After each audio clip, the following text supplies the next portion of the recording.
What is going on, everybody? It's your boy, Gsluke. Got a hurricane going on outside right now. It pretty much should be making landfall in the next 3-4 hours. But hey, we still got power for now. Fingers crossed that can last throughout the entire stream.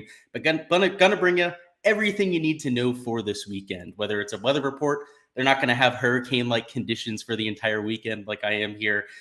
Whether it's GPP ownership, strategy, or live questions, it's your time for questions. Whatever you need to know, go ahead and toss it down in chat and we'll go over it. So we'll start this as we typically do with a look at the golf course and then a look at the weather.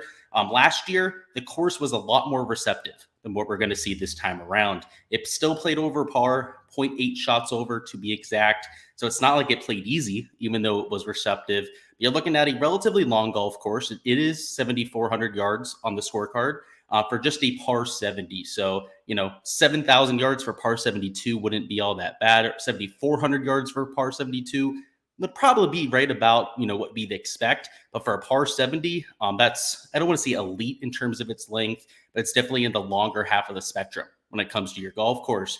The winner was Jason Kokrak, and if I had to describe the golf course in a little Spark Notes version, you guys know I have a whole video I dedicate to this. It's a short game specialist course. It's around the green. I would say that's actually your most important stat would be around the green. These are extremely difficult to hit greens. And even when you're hitting them, a lot of times you're left with a tricky golf shot. And the best way to explain it, let me just bring up Pro Visualizer. We don't even have to imagine. We can just bring up exactly what it looks like. The sides of every single green here are like a tabletop, and there's one hole that really encapsulates that. So let me go ahead and share my screen here. They look like a volcano top. So let me go ahead and share it. We have a Memorial Park coming up here. Let's bring up the 3D planner, which is where I go when I do these Pro Visualizer breakdowns, by the way. And let me find this hole that I'm thinking about. I think it's like hole 7. Let's see. No, it's not hole 7. It might be like hole 14. I know it's towards the back of one of the 9s. Let's see. Let's go up to the green. I think this is it. No. Previous hole, next shot. Okay, yeah, it's this par 5. Look at this green over here. So every single green on this property is like this. You can see it almost looks like a volcano, right? You can see on the sides, you can see the slope. It's one of the few overhead images where you can actually get that perspective. But the entire green is raised, and it's not raised like, a couple feet where like your chip shots, your, a little bump and run can still get onto the surface.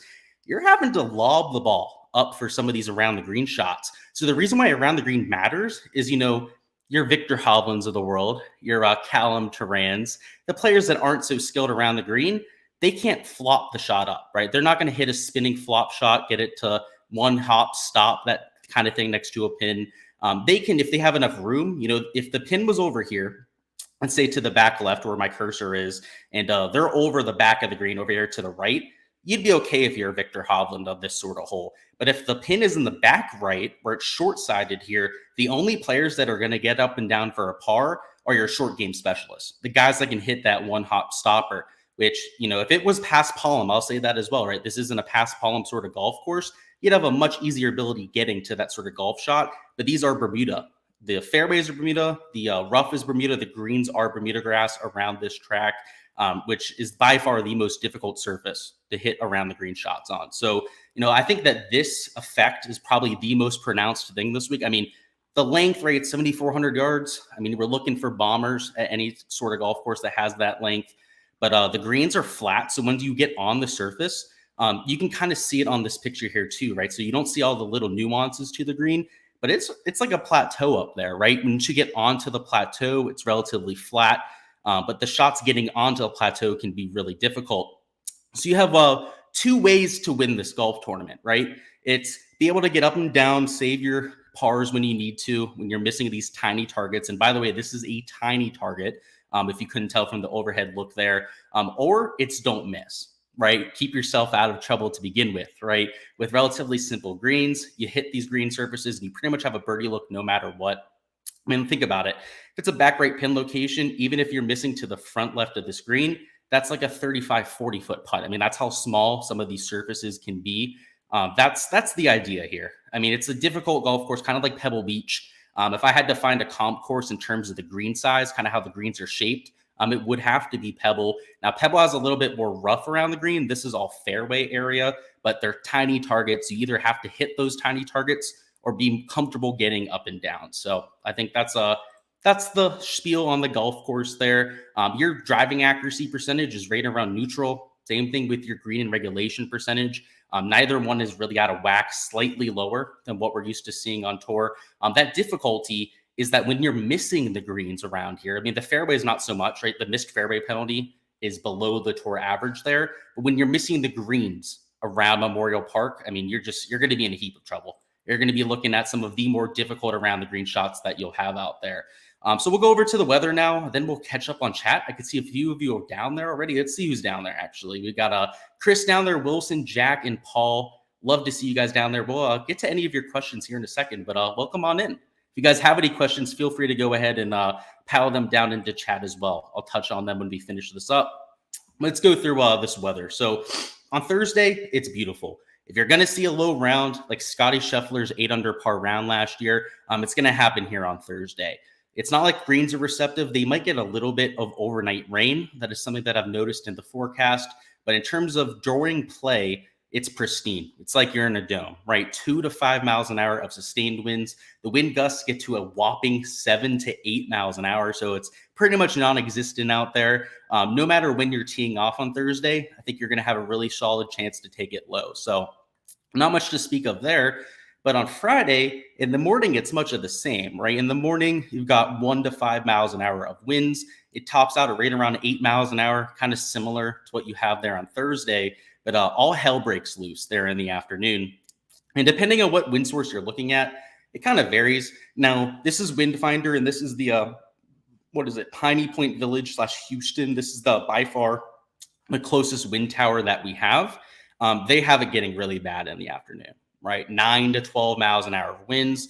For the wind gusts, 12 to 23 miles an hour of wind gusts. It's a clear difference. I mean, that's going to be at least a shot, maybe a 2-stroke difference between the two waves there on Friday. So if you're playing Showdown and this ends up holding up, I mean, clearly we're going to be taking the guys in the AM wave. But for 4-round stuff, I mean, you're looking at a PM-AM stack, right? So it's something I wasn't really considering, but this forecast has developed over the last, let's say, 2 to 3 hours. It did look like it was going to be worse on Friday afternoon. I have to say that it, I think it was calling for like 7 to 14, like 7 to 15 miles an hour in terms of your sustained winds. Your wind gusts, but now it's upwards of like 23 miles an hour. So it has gone a little bit more severe. It's something that I'm going to have to play. Right. I wasn't expecting it. Like I was saying earlier in the day, it wasn't really a thing. But now as we're getting into the later hours here, I mean, I think we'd be beside ourselves not to at least slightly invest into it. So I'm playing 150 lineups. I'll give you an idea of what I'm doing, at least as of right now. I'm looking at 40% of my lineups to the only PM-AM stack. There's not a ton of guys I like in the PM-AM. And that's really the issue here, right? Is even though I see an advantage, there's like 6-7 guys that I really liked in the PM wave. And a majority of the people that, I think are in form, fit the golf course well, are in this AM PM stack. So it's unfortunate, right? The guys that I want to be in that wave just aren't. They're in the non-advantageous wave. So I'm not only going to play these PM AM guys, but like a Tony Finau, for example. He's in that PM AM wave. You have Maverick McNeely. He's PM AM. You have a bunch of the 8 and 9K guys that are also in that sort of wave that get a little bit of a boost, right? So when I'm trying to break tiebreakers, trying to decide who I'm going to roster this week, if somebody's in the PM-AM and somebody's in the AM-PM and they're right about the same play, right? It's kind of hard to distinguish between the two. I'm going to use that wave to make that sort of determination. So that's worth noting. I'm going to have 40% of my lineups stacked with either it's mostly going to be 6-0s, right? Guys that are the only PM AM, but I imagine I might even have like 15 to 20% on top of that 40% that are 5-1s, right? Where I'm taking maybe 5 guys from the one wave and then one from the other. I'm not going to be taking any of the reverse stacks, right? Where I'm going all AM, PM, that sort of thing. I think that's a waste here, right? I don't see that sort of advantage. I don't see the point in going out and doing that sort of thing. But I very much so do see the utility in going to a PM AM stack. Let's go ahead and catch up on chat, see what's going on down there. Bring up the other tab. We have Chris who says, good evening. Good evening. What's going on? I see you're in Florida there. You're about 30 minutes north of Palm Beach. So yeah, I'm down here in Delray Beach. So I'm about, I would say, hour south of you, something like that. So you're closer to the center of the storm. So hopefully, stay buckled up there, stay ratcheted down, make sure nothing goes wrong. But yeah, I think we'll be okay. You're saying you're having trouble at the bottom of the board, looking for some guys you think will make the cut. So yeah, let's go over to the player pool. There's a few guys that we'll talk about, but I'll give you the Spark Notes version right now. So if you're looking at the bottom of the board, there's a couple ways to look at it. If you're playing a single entry, 2 to 3 max, if you're not entering like 20 or 150 lineups, Chris, you got to really pick your spots, right? Like you said, you're looking for somebody to make the cut. If you're in a 150 max, I think you might want to change your strategy or change your thinking. So it's hard to kind of tailor this argument towards you without knowing like what you're playing, whether it's like a 150 max or, 1, 2, or 3 lineups, that sort of thing. But yeah, if you're looking for a cut maker, which is kind of what you alluded to there, I wouldn't be for Callum Tarrant, right? He's extremely volatile. Johannes Veerman, I wouldn't play because he's also going to be a little bit volatile, right? So if you're looking for a cut maker, I think like Stuart Sink's your guy, right? You're looking for a ball striker that's proven, experienced, that's been around for a while. I mean, let's find a few of these. Tyler Duncan, right? Another ball striker you can take down low. Doc Redman, he's 6,300, right? That's super cheap. You probably don't have to go that low, but you're looking for players that have been around for a while. I mean, that's especially so true with like a Stuart Sink, right? Guy's been around for God knows how long at this point. But yeah, ball strikers down low. But if you're looking for upside, that's when I would steer you towards a Veerman, who I talked about a little bit earlier, or a Callum Tarrant. So it's all dependent on what sort of contest you're in, right? If you can take on that risk, these sort of plays are exactly what I'm looking for. The guys I'm going to have the most sort of exposure to. But yeah, in my single entries, probably not so much, right? They're a little bit more far-fetched there. They definitely bring too much risk. So that's what I'll say there. You said single entry, higher stakes. Yeah, so you're looking for a made cut. It's like the Stuart Sinks of the world, right? They're not sexy, flashy plays, but the guy makes a lot of cuts, particularly compared to some of his peers. Let's see. Who else is a proven cut maker? Austin Smotherman, right? He makes a bunch of cuts. He's actually, like, if you're looking for a ball striker that makes a bunch of cuts, I mean, that's Austin Smotherman. The issue is that he's horrible around the green. Or I shouldn't say horrible. He's not very good around the green. Let's at least give him that. That's an issue here, right? So you're not going to get huge upside. I don't really think Smotherman's going to win this golf tournament. And I'm a huge Austin Smotherman stan, one of the biggest fans in the world. I just don't see it at this golf course. So, one of those sort of players, like a Stuart Sink, Austin Smotherman, those sort of guys. Wilson says, do you like Joel Damon? I do. Yeah, he's actually a core pick for me. So I talked him up as a core pick this week, and a lot of it comes down to ownership. He's only 10.4% owned, but he loves himself Bermuda. He gains a bunch of strokes with the putter on Bermuda grass. And of late, he's striping it. So if you look at his stats over the last 16 rounds, he's gaining over a stroke per round on approach, over half a stroke per round with the off the tee play. Around the green is always a pretty solid stat for Joel. And he's coming in with form, right? Like his recent form is underrated too. We go here at $9,000. Let's see, 3rd, 16th, 37th, 64th. Course history, right? You go, oh, obviously he's got horrible course history, right? That's why nobody's playing him. No, he's came in 5th at this event. So the ball striking form's there. The recent form is there. I mean, like what's not to like about him? So yeah, I Wilson, I think you're onto something there. That's what I said to myself this morning is, I saw the play. Now he's not the longest off the tee. Now that's the one thing we can kind of, poke holes with Joel Damon's game, but he's not short. Like he's right about average in terms of his length. And he's extremely accurate. Like there's a reason why he can still gain half a stroke per round off the tee. And you're not going to gain half a stroke per round off the tee when you're a short player either. Or you have to, at the very least, be average in terms of your distance. So, yeah, Joel Damon, man, I like him a whole lot. I like him so much. He's a core pick for me, actually. Jack says, Taylor Montgomery this week, you managed to get 33-1. That's a great number. Do you think he's got any chance? Oh, boy. Put me on the spot, buddy. I don't know if you see the little fade tab down there. So, yeah, dude, I think he's got a chance. I'll give you the spiel on Taylor Montgomery. I was the first person in the fantasy space to say that this Taylor Montgomery guy is like going to be an issue. If you remember, His first ever start on tour, he was a core pick for me, and people thought I was crazy because he was super expensive. I had people dog it on me, literally on Twitter, like, "Oh, Taylor Montgomery, we'll see how that goes for you." Oh, well, yeah, his worst finish is a 15th place finish. He's made every single cut. He's gained over 4 strokes putting in every single event. Yeah, I'm really high on Taylor Montgomery. Now for DFS, we're going to talk about the downside of Montgomery, but do I think he has a chance to win? Hell yeah, I do. I think he's got a great chance to win, right? It's just that I'm taking a calculated gamble against him this week. He's let me talk about why I like him so much. I've talked about the Corn Ferry Tour results, a bunch here on the channel, but this guy has every single asset. He's long off the tee.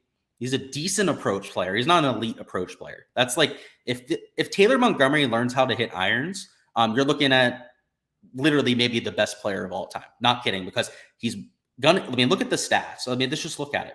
Right, he's gaining 3/4 of a stroke per round off the tee. The putter over a stroke per round around the green. He's excellent. From what I've heard, he's like an elite around the green guy. The same thing with the putter is what we've seen. And the approach play has been suspect, right? But like I said, that was the stipulation, right? If you remember, like if he can learn to hit his irons, I think he's one of the best players of all time. Literally, he's got that kind of upside. So yes, do I think he can win the golf tournament? Absolutely. But I worry about the iron play. Iron play is the most sticky stack from week to week, right? So it's not like he's just going to snap out of it. Maybe he does. If he does, he wins this golf tournament. Literally, if he gains like 3 strokes on approach this week, I don't see him finishing outside the top 3. He's that sort of guy, but he hasn't really done that yet, right? Like his iron play has been piss poor. So that's the issue with Taylor Montgomery, and that's why I'm fading him in DFS. You're $9,700. You're getting quite a bit of ownership. You better finish in the top 5, right? Finish in the top 3 of the golf tournament to go out there and pay off. So I don't love him in DFS because I do think that his win equity is like 7-8%. I think that would be probably a pretty fair number to put on Taylor Montgomery. So at 33 to 1 odds, like that's twice the win equity, right? Like amazing bet. That's why I think that you did the right thing there. But in DFS, right, if you have 7 to 8% win equity and he's 16% owned and you pretty much need a win for him to go out there and succeed, I don't know if it's worth it, right? So like we have to kind of think about the game that we're playing and the numbers that we're getting. Like I think what Jack did there was a great bet, but I think if you play him at DFS this week, I don't want to say that you're a fish, but I think you're chasing, right? And you're talking about the guy who's played Taylor Montgomery every single week that he's been out here on tour and has talked him up more and before anybody else was talking him up, saying that he's fading him this week, right? So like, just understand, right? Like if I can fade Taylor Montgomery, you should probably be okay doing so too. He's not this like guy that you have to play this week. I just want to make that clear. Like he's got a floor. He's not going to gain 4 strokes putting every single week. For the god of the putter that he is, and there's all this narrative going around, which is funny because like one guy tweets out a video of him winning a putting contest, and now everyone's like, oh, maybe he really is that really good putter. Well, maybe you should have just watched him over the last month, and I think you probably could have figured it out not by seeing a video on YouTube of him putting against amateurs, right? He was putting against amateurs that paid to get into a contest. Did people think that that's why they should play him? No, you should play him because he's gained 4 strokes putting in every event that he's had on tour. Enough said. Paul says, loves your content. Love your content. I'm going to be at the tournament. Oh, I'm very, very jealous. Any suggestions on a game plan for getting the best experience? This will be your first tournament. First off, extremely jealous, Paul. But yeah, I got a few tips for you. So first and foremost, I would say you want to mix it up a little bit. So there's a couple different ways that you can watch the golf, right? So you can walk around the course, kind of catch up on things as they're happening, right? Like, oh, well, there's this group in front of me, right? Let's just walk up to them, see who's hitting, and walk from there to another group, so on and so forth, kind of just meandering your way around the property. A lot of people are going to do that, right? They're just going to kind of not have a game plan, just kind of drift around, which if you're a casual golf fan, that's great. Or you can be a little bit more calculated about it. What I like to do is one of 2 things. Either follow a group, which is pretty self-explanatory. A lot of people are going to do that too, right? They're just going to find maybe it's I think Burns and Scheffler are playing together. Like maybe you'd find that group, right? Link up with them and just watch them for the entire day. Or you walk against traffic. So let's say you're in hole 5 and there's guys on the tee box. Like you walk towards the tee box. A majority of people that are following the group are just going to follow play, right? Guys hit into a green, they're going to walk up to the green. the key, right? Like how you actually watch the most golf is like you watch the guys hit in the fairway and then you start walking towards the tee box / green of the prior hole, right? So you can watch them on that green, watch them tee off that hole, and then continue walking against the green. That way, you have golfers walking towards you, and then you're walking towards more golfers instead of you chasing the golfers. Because when you're chasing the golfers, you're going to walk a hole and see one hole's worth of golf. If you walk against the green, you're going to walk one hole and see 2 holes worth of golf because you're going to see all of the shots on that hole plus all the groups that were coming into you. That's the hack, Paul. To see the most golf, you got to walk backwards. And, like I said, it's sometimes fun to meander. Sometimes it's fun to follow a group, but it's not, you're not going to see the most golf. I'll just say that. You're going to see like one shot every 10 minutes or 2 shots, right? For the 2 players in the group, like every 10 to 15 minutes, which is nice. I do that all the time when I'm watching Jordan Spieth in person. But if I'm not watching Jordan, I'm usually walking against the grain. That's what I would say. Carby says, thoughts on Cook? And so AJ Cook. So I'm assuming you mean good old. It's not AJ Cook. You got me on one right now. I can't even think of his name. But Captain Hook, somebody I call because he's got the hooks off the tee. Austin Cook, not AJ Cook. He had me on a blender right there with the name. Let's look at him. He's around the greens really good. That's like the one thing that we can say about Austin Cook, and this is an around the green golf course. So I understand the interest in playing him. So where's he at? $6,400, gains around the green, gains with the irons. I don't think you're crazy, right? Like he's a solid play, but it's still Austin Cook, right? We have to remind ourselves. So if you're going to play him in a GPP, you play like 5 to 7%. You run out with that sort of lineup, but you're not playing him at 15 to 20%. You're not playing him in your big single entry or 2 to 3 max. So he's a dart throw. But he's a good dart throw, right? He's a lot better than a Kevin Roy. Than I don't want to trash my boy Robert Streb. My guy Rage of Reason down in the Discord loves the guy, so can't trash him too much there. Better play than a Ben Martin, Gligic, a Knowles, Danny Lee, who's been in dog shit form. Yeah, he's a better play than all of his peers. So I think you're onto something. I think maybe I got to play some Austin Cook, Captain Hook. I call him Captain Hook because anytime he gets into contention, I know I'm cooked.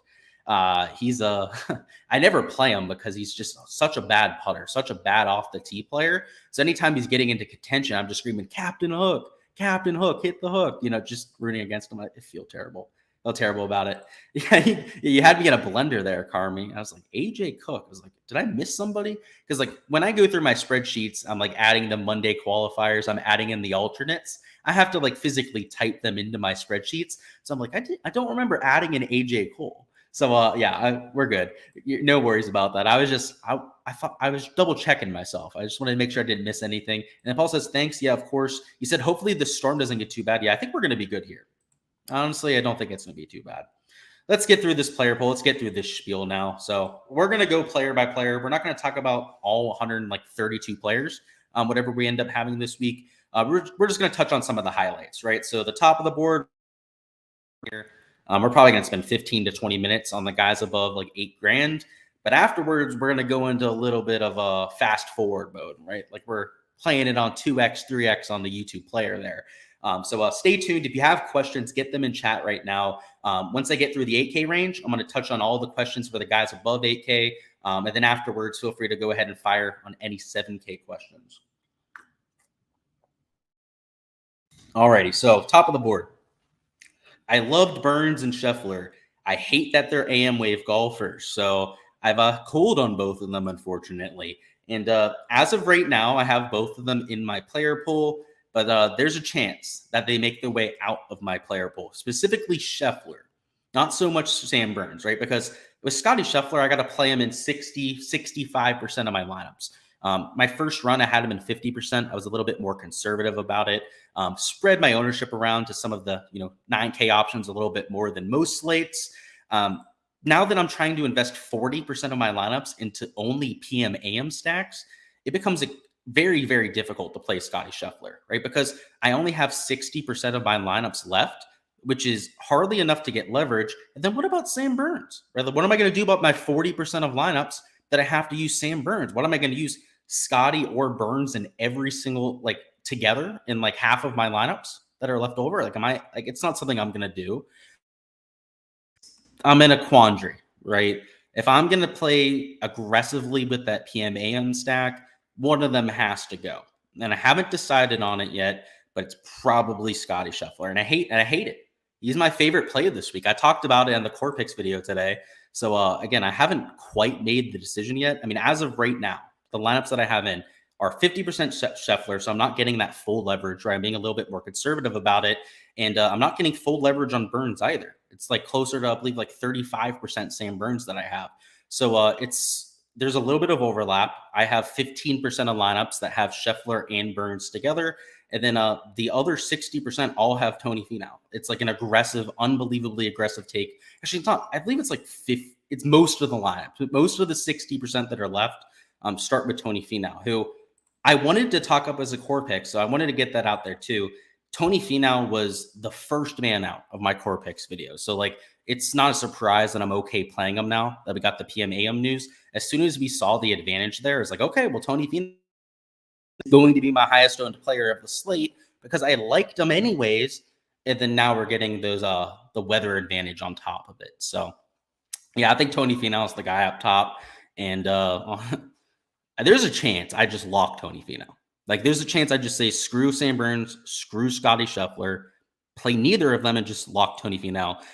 Or if I don't lock Tony Finau, maybe play him in like 60, 65% of my lineups, and then start a few lineups here in the 9K range with other guys that are playing in the PM/AM stack. So that's what I've got there with a Scotty Scheffler and a Sam Burns, but love Tony Finau. He's in the right wave.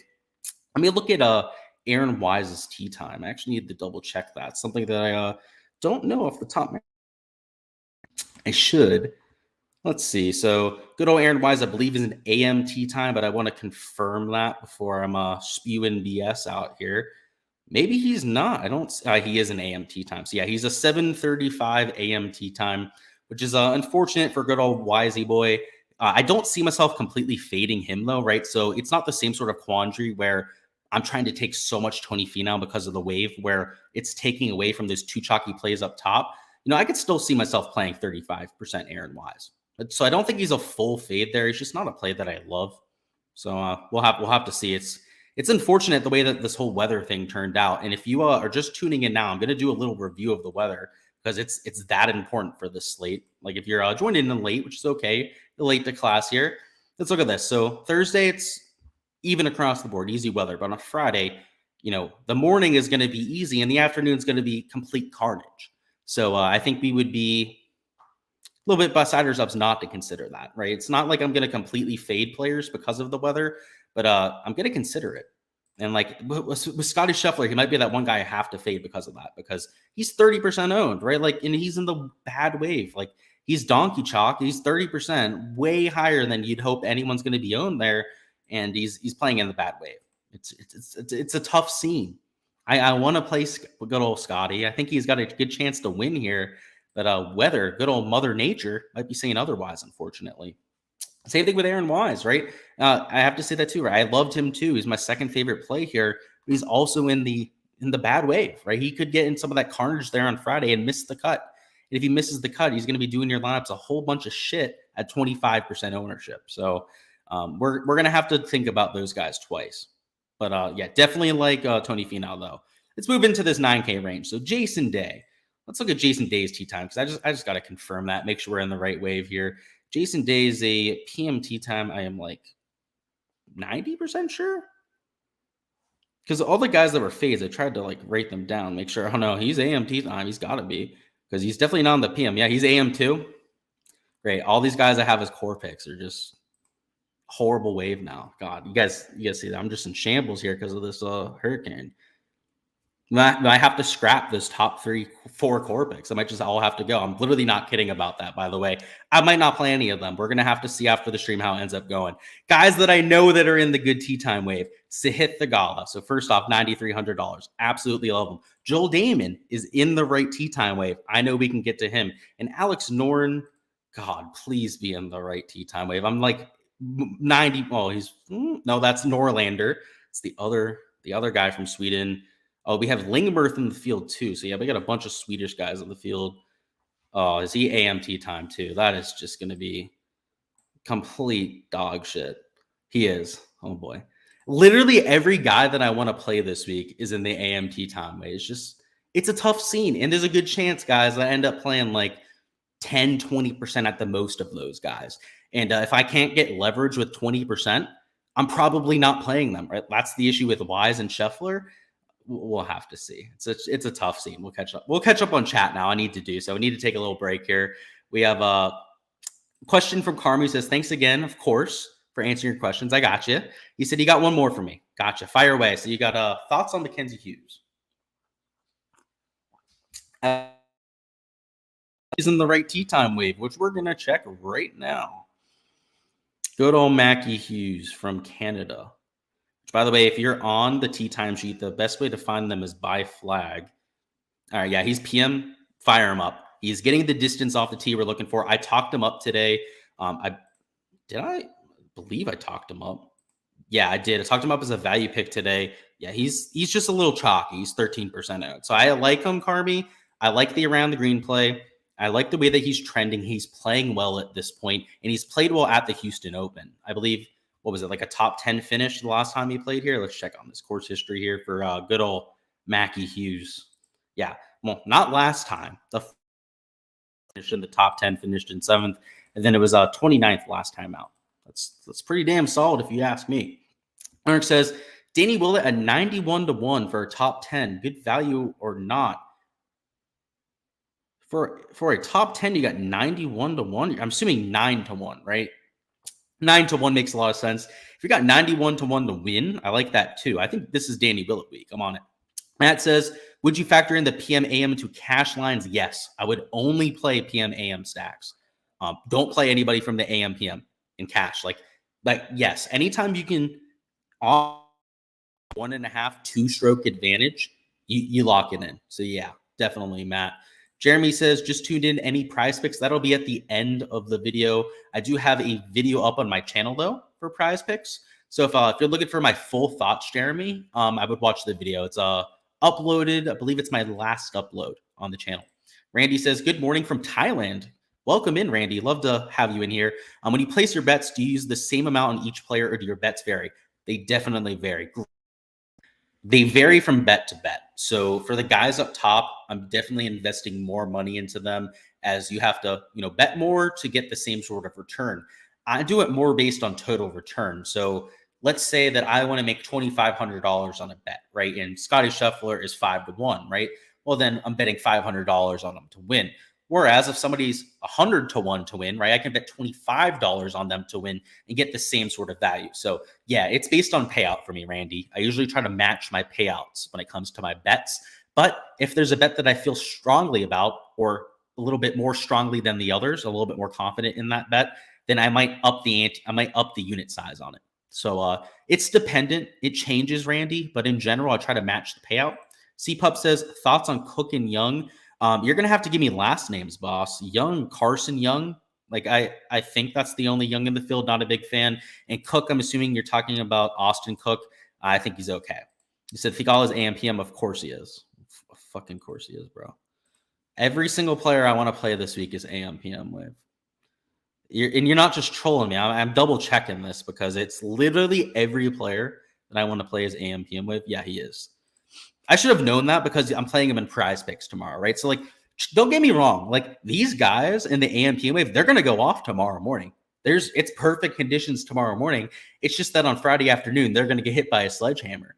At least from what the forecast shows right now. Boy, oh boy, why is the hit in that wave too? I'm going to end up playing all the guys I don't like this week. That's the issue. That's literally what's going to end up happening because of this weather news, is I'm going to end up playing all the guys I hate this week. It's not going to be a fun experience. But hey, that's how you win at DFS. Sometimes entering lineups that you think are just dog shit. That's probably what we're going with. Antonio says, yo, what's up, Luke? What's going on? Doing well. Hanging in there. We got a hurricane going on outside. Literally here in the next hour and a half. We're going to be in crazy winds. Not going to be able to leave the house. But we're doing well other than that. Thoughts on Will Gordon being in the top 10? Ooh. So I'm not a big Will Gordon guy. So he's actually somebody I considered talking up as a fade. Do I have him? Yeah, I do have him down as a fade. I do actually. We're going to talk about him a little bit later. I like him at an easy golf course. And the thing is, Will Gordon, I don't know when you got into DFS, right? So it's kind of hard to assume this. A lot of us are familiar with Will Gordon. He popped up at the Travelers just after COVID. Like they, took like the 3 to 4 month break because of COVID, and then they came back. He almost won the Travelers, the first event back. He finished in second place, a playoff that event, to Daniel Berger. Daniel Berger ended up beating him out there. Don't ask me how I remember that. But he carried those points into a special temporary exemption and then lost it, right? So like we're very familiar with his game. You play him at a course where you can't get into trouble. The unfortunate part is like around the green. Let's look at his stats, right? Because I don't want to condemn him without looking at the stats. Like he's just not a very good short game player. And yeah, like he's been average of late. That's his ceiling. His ceiling is a neutral around the green. His ceiling with the putter is usually right around a neutral. He's going to gain you a bunch of strokes with the ball striking, though. So, like, if you're looking for a made cut, I think that Will Gordon's a pretty solid play. But if you're looking for a course fit, right, kind of top end upside, bang for your buck with these sort of players, I don't know if he's your guy. I think there's better courses for him. Like an easy golf course is going to play into his game, but around the green, those difficult shots are going to really, really trip him up. I don't know if it'll go well. He said 9 to 1 on Willett. Yeah, I like it. I think a top 10 for him is probably a better bet than outright too, just because, I mean, he doesn't win many events. I mean, let's be honest with Danny Willett, right? He's a little bit more consistent than anything, but that's what we've got. We have a Carmi who says Burmeister, Cook, Finau, Hughes, McNeely, and Pendrith. Okay. First off, I like everyone in that lineup, particularly because Hughes, McNeely, Pendrith are PM wave. Finau is too. And I think the whole lineup is. Carmi, good job. Great lineup. Ryan says, first timer here, who's a guy sub 2% that is making the cut? That is making the cut, sub 2%. I mean, I think Veerman's making the cut. I don't think he's the safest pick to, make the cut. So if you're asking like the safest guy to make the cut that's sub 2%, that's probably Stuart Sink. I talked about him a little bit earlier. But hey, Veerman's 0.5%. I mean, I think he's like an 8K golfer. Like he's better than Taylor Moore. He's better than Will Gordon. He's a better player than Aaron Rye, Adam Shank, Justin Suh. He's better than all these. So yeah, it's Veerman. But hey, if you don't know who Veerman is, if you're not somebody that watches the DP World Tour, don't play him this week and then blame me when he misses the cut. If you're a guy that's watched the DP World Tour for the last year, it's a no-brainer play. You know to play Veerman this week. You know he's a much better player than his price tag. Him and Burmeister are essentially the same player, right? And what is Burmeister in the mid 7K range? I know he's like 15% owned. Let's see. Yeah, Burmeister 7,600, right? So he's nearly $1,000 more, and he's 15% owned. They're pretty much the same player. Like, I'm not saying like the skill set. They're not like carbon copies of each other's swing, but like from the pedigree perspective, they're he's a good value. That's the guy I'd say for that. And welcome in, Brian. Glad to have you. Chris says this feels gross, but Bramlett's very cheap. He's PMAM. That's true. And he's decent around the green. That's true. I saw that earlier today too, Chris. I was looking through some of the 6K options, specifically at around the green. I was looking at the last 50 measured rounds. He's a plus, which you kind of don't equate with Joseph Bramlett, but we're not focusing on around the green very often. Yeah, Chris, I think it's a decent play. You said you also got to line up on DK. Looks solid. Yeah, Siwoo I like a whole lot. We're going to talk about the good old Siwoo here. Let's get back into the 8K range. Where did we leave off? All right, let's just go to the mid. Yeah, we didn't talk about these guys.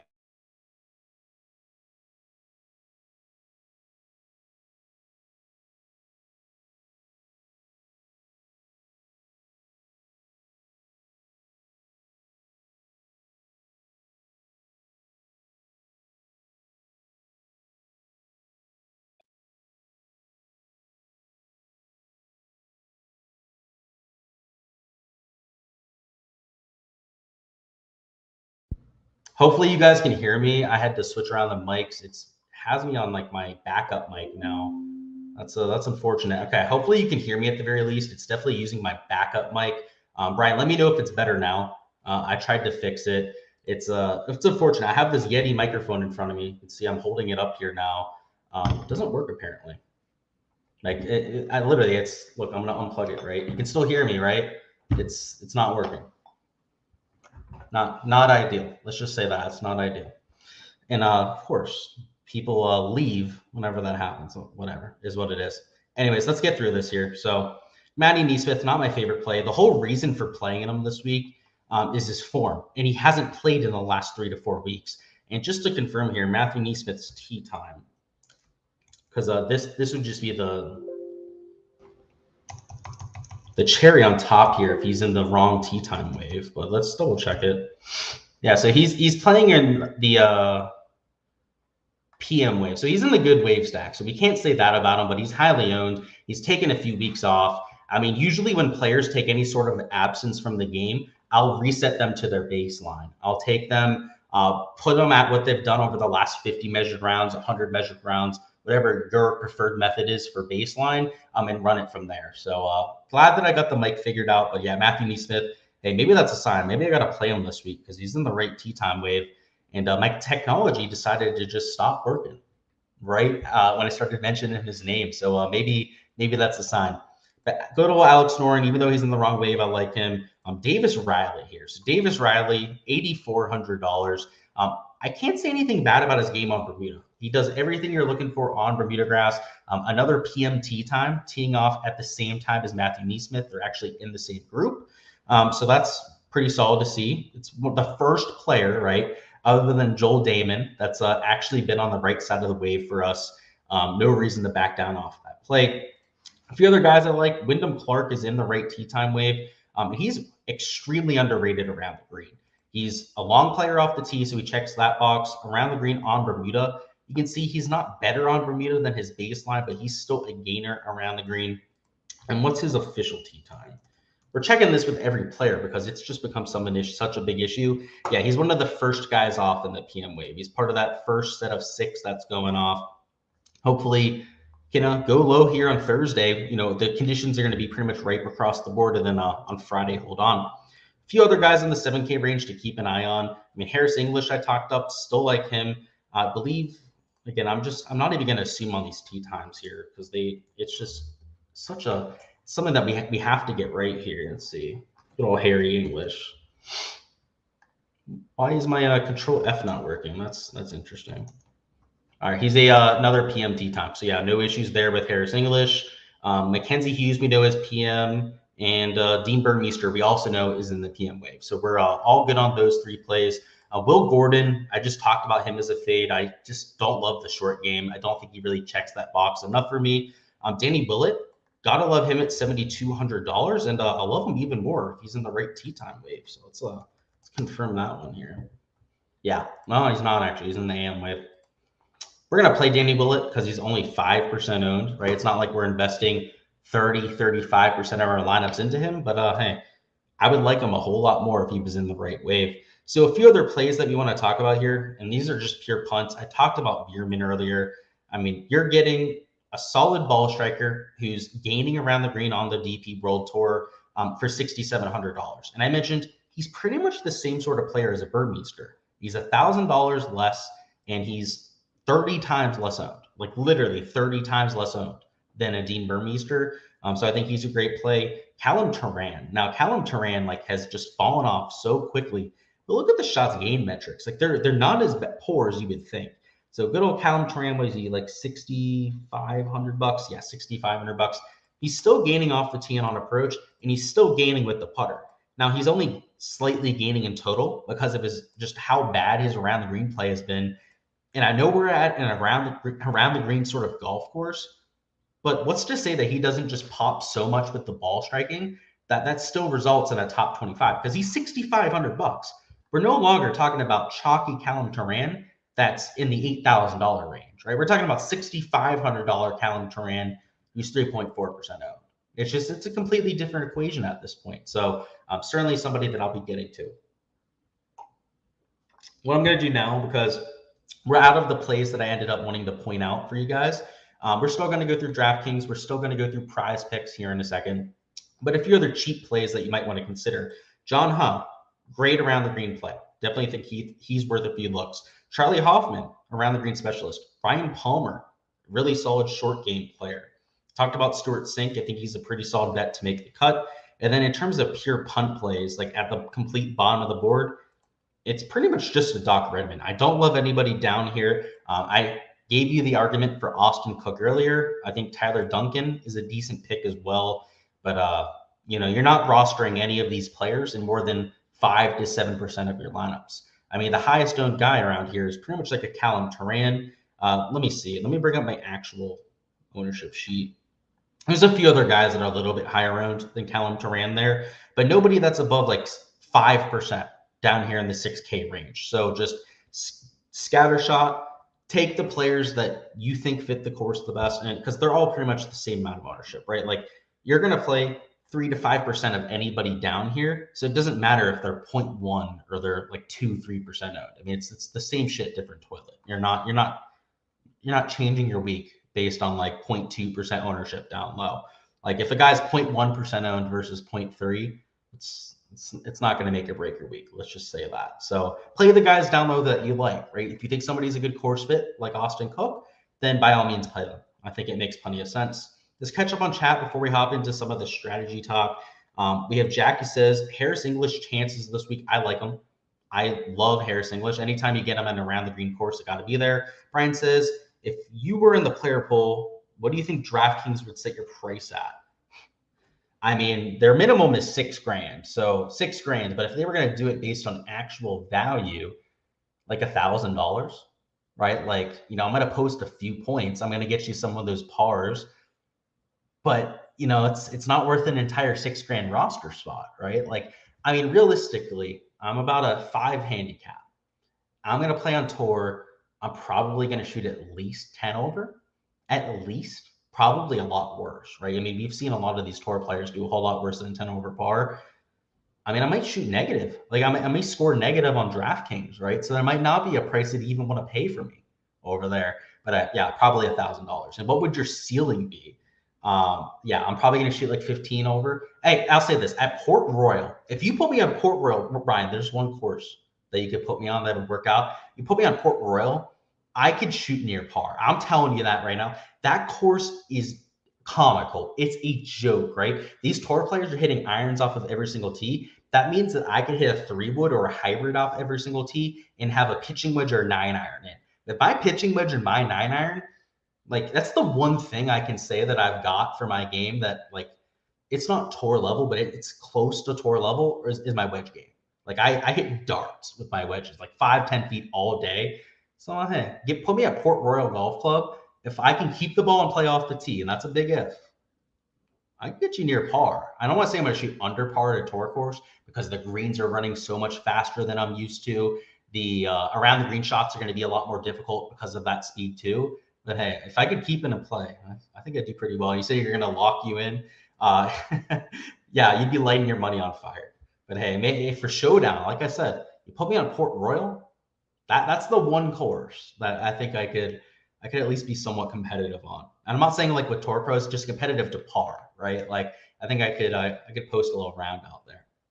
Let's go through the DraftKings board. So we're gonna go over the DraftKings and then PrizePicks. Let me share my screen here, and we're gonna make a few lineups together. So let's head over the DraftKings, and what we're gonna focus on here first is our cash build. So if I'm building a cash lineup, I want them all in the PM wave. I think you have to play Tony Finau in cash.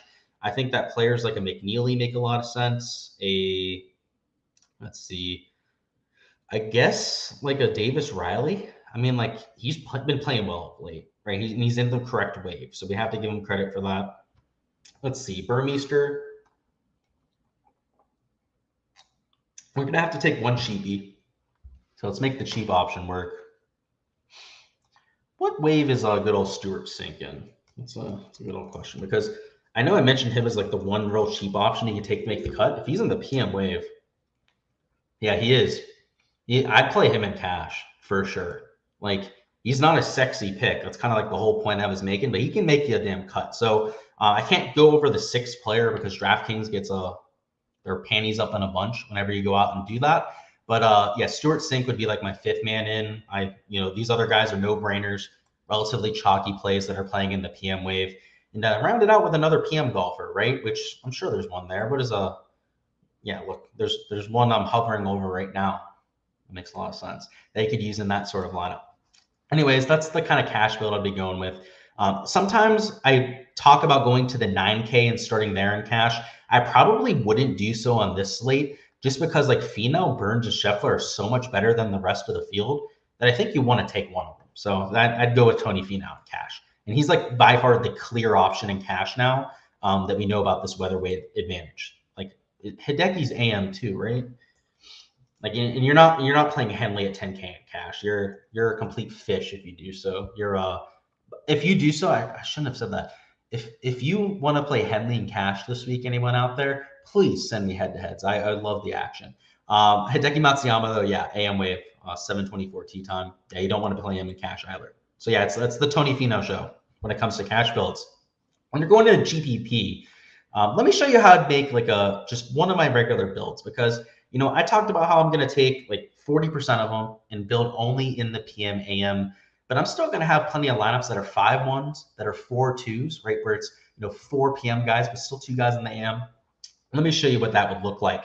And specifically, maybe if I start with Sam Burns rather than a Tony Finau, right? Let's say I'm taking a calculated risk, just hoping that he can survive there on Friday afternoon. Let's start a lineup there because I think his ownership's going to go down because of some of this win narrative. So we got Sam Burns there. Let's put Maverick as our next man in. I think it's okay. He's an okay pick. Let's put McPendrick in there. So, Burns is going to be like 17%. McNeely's getting some ownership. He's like 15% plus owned.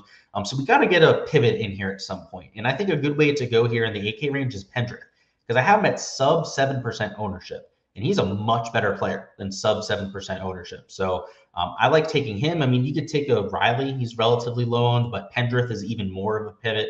You could take like a Siwoo. I guess it would make some sense. I would avoid guys like a Neesmith, right? So I wouldn't want to play Neesmith here because he's just another chalky player, right? And if you're starting with 3 chalky players up top, it's going to make your job a lot more difficult down low. So I think we've started unique enough to this point, right? We're not taking mega chalks, Scotty Scheffler up top. Our next man in, let's go to Harry English, which he's PM wave as well. We're at $6,800. Let's slot in. Let's put Steven Yeager, one of the best around the green players of tour, and then you're left with $6,500. And there's a clear guy that I talked up on stream that you could take there. That's the sort of lineup I'd be going with in a GPP if I was going for more of like that hybrid sort of build, because we know Sam Burns is in the AM wave, which is not what we're looking for. And then Yeager, I actually don't know what wave he's in, but he's PM, so that's a good thing. Let's check on Callum Turan. That's obviously the guy I was referring to. He's also PM wave, so that would be a 5-1, right? So this would be a build I'm very comfortable getting to. I would have no issues getting to this 5-1 stack, but let's say I wanted to change it up and rather than Yeager, get to maybe it's just another player instead. Let's say like a Woodland, and I don't know what's Woodland's wave too. I'm going to add it onto the sheet afterwards. By the way, guys, for Patreon, I'm going to add the tee time waves onto the sheet. Get that taken care of. Yeah, he's a PM wave too, so whatever. You guys get the point. If this was a 4-2, I'd be okay with it too. That's the point I'm trying to get at here. Is that we have enough unique plays in here that for a large field GPP, I'd be okay with it. Now 5-1s are probably preferable over a 4-2 build, but because I'm entering 150 lineups, I'm by default going to end up with some 4-2s as well. Let's head over to the PrizePicks now. Let's just bring that up here, and we'll go through the board. So I already did a video on it, but I'm going to do the Spark Notes version now for anybody that's in here. Let's see what we got in terms of questions though. So Chris says Straka is a guy I was looking at, and it seems like he's getting some steam. His around the green stats are horrible. You're right. So people are playing him, Chris, because of his performance at difficult courses. So if you bring up just shots gained at courses that play over par, Straka pop. He plays well at Honda. I can't even think of like what other courses he's drawing that data from because it's not like he's playing majors all that often. But Chris, yeah, he's the stat model play of the week, right? If you're looking at difficult courses, he's going to pop for you. And you said he missed the cut here last year too. Yeah, exactly. So, hey, Chris, it sounds like you're spinning on a little Straka fade there. I'm not going to stop you. If you're looking for somebody to stop you from your fade, you're not going to find it here because I agree with everything you just said. So if that's your narrative, run with it. I'm definitely not stopping you. Let's go through this though. So it's going to play difficult. We know that. You absolutely cannot bet Scotty or Sam Burns at 4.5 birdies. You're nuts. I think that they can cover, but if you bet them to go over there, you're certified insane at this golf course. If anything, I'd bet their unders. I think it's plus EV to bet the unders at 4.5 birdies. Am I doing so? Heck no. I don't have the stones to go out there and do it. The guys at 4 are a little bit better, but like, am I running to the window to bet Tony Finau to make 5 birdies or Hideki to make 5 birdies? No, I'm not doing so either. So I think if anything, you're going to fade those 2 guys up top, and then the real money making sections here at 3.5 birdies. And you kind of got to pick your spots because it's still a super difficult golf course. You only have 3 par 5s in property, 2 par 4s that are less than 400 yards. But there's a few guys I like here, right? And who did I talk about? I got to make sure I'm not giving away a second pick here because I gave one out. I gave Aaron Wise out this morning. I'd still be okay with it. Right? He's an AM wave. I think that, by the way, even though the PM AM wave is like the wave we're looking for, the guys tomorrow morning are an absolutely shred, right? Like they're going to wake up tomorrow and probably shoot like 5-6 under par. So yeah, I like guys like Aaron Wise down there, but there's a bunch of them down here at 3.5 birdies that I'd consider. Strokes, I'm just not betting strokes. This is a difficult course. You're going to see a lot of blow up rounds. So even if guys are covering the 3.5 birdie line, they might shoot over par. It's that sort of golf course. Maybe not so much tomorrow because of how low the winds are, but I'd much rather bet birdie or better. It's just, I don't want to be betting on guys on strokes at a course where like you short side yourself on the wrong green and you're like at best looking at double because you're going to end up leaving one short, sculling it over the green, something like that with some of these around the green shots. It's just, it could be looking real good after about 14, 15 holes and then all come crashing down. It's that sort of golf course. So let's stick with birdies or better where that can't happen. That's just my personal preference there. Matchups, I absolutely hate these. You won't see me betting a matchup unless I have to. That's the fact of the matter there. They're the worst category on PrizePicks. Green regulation, it'd be a lot of unders for me. I had the under on Maverick. They already bumped that down to 11.5. He's down here at the bottom of the board where he probably should have been to begin with, but it would be unders in general. I guess like even at 12.5, like you have to take the under on Scotty and Burns because this golf course, first off, not even easy to hit greens to begin with. It's going to be a lot harder to hit them this year with the lack of rain. And then fairways hit, there's only 13 fairways. So it was under City. They had Hideki at 8.5 fairways before. They bumped a few people down here.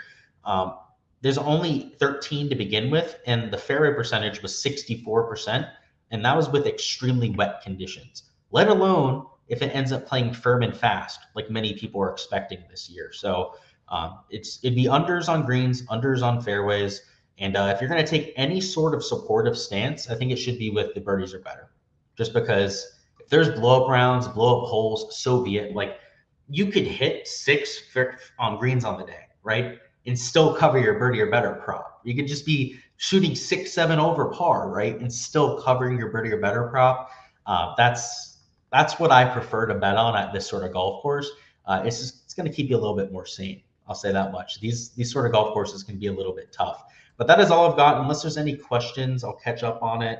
We have Carmi says, thanks, bud, and good luck. We'll appreciate that. And stay safe for sure. Yeah, it's going to be here soon. We're going to build our lineups hopefully before our power goes out. Go to bed whenever the power ends up. Inevitably, we're going to lose power. I mean, literally, like the eye of the storm is hitting where I'm at. If I look up here in probably like 4 or 5 hours, I could probably go outside. There'll be no weather. It's, by the way, it's the scariest shit. If you've ever been in a hurricane eye of a storm, you can actually go outside when the eye is going over and there's nothing going on. You can't hear anything. You won't hear any animals, right? Because the animals are all still in hiding. They know better. They know not to come out in the eye of the storm. But, us humans, we can have some fun with it. Go outside and like, oh, look, it's so nice out, right? And if it's the middle of the day, you'll see the sun out and everything. And then all hell comes and breaks loose in about 5 minutes after. So that'll be fun, but yeah, we'll be safe. Appreciate that, Carmi. And Chris says, if you were thinking Scotty or Wise go -4 or 5 tomorrow, yeah, exactly. You're saying, are they still perfectly in contention? That's why I'm not writing them off completely, Chris, right? So that's kind of like the thought process I was talking about to begin, is like I'm stacking the PMAM, right, with like 40-50% of my lineups, but I'm still going to have a portion of my lineups where I'm not completely swaying that direction. Like maybe I'm playing like 4 guys from the PM wave, but I'm still leaving 2 people. And the perfect example, Chris, and like we have data on this, is the PGA Championship where JT ended up winning. JT was in the bad wave. And at that event, I can't think of the exact number off the top of my head. It was at least a 2-stroke difference. It might have been 2.5, 3 strokes. So it was a massive weather advantage, right? And the guy ended up still winning the golf tournament. So yes, there's plenty of data to support what you're saying there, Chris. But the winning lineup was a 4-2 stack, right? So it still had 4 players from the advantageous wave. It's just that the guys that ended up breaking through, like a JT, that could be a Scotty Scheffler this week, they also had in that lineup. So yeah, you're 100% right, Chris. That's why I got to hunker down here and figure out what to do. The issue is Scotty this week, right? And I know you mentioned Scotty out of those two, and you mentioned Wise. You mentioned both of them there, Chris. He's going to play, what, 65% Scheffler? He's going to play 50% Aaron Wise. You know, it's something to do that when weather's not an issue, right? You really like a player that still makes me uncomfortable playing 50% plus of a player. It really makes me uncomfortable when they're in a wave that's going to have maybe a stroke, 2-stroke disadvantage. It's kind of like Tom Kim when he won the golf tournament after finishing with a quad on hole number 1. Like, do we think they're going to do that? Like, if they do it? Yes. But do we think they're going to do it, right, is the other thing. It's a lot harder, right? So we have to consider that. So that's what I'd say there, Chris. But that's all I've got for you guys. Until next time, best of luck with your lineups. And let's get the cash this weekend.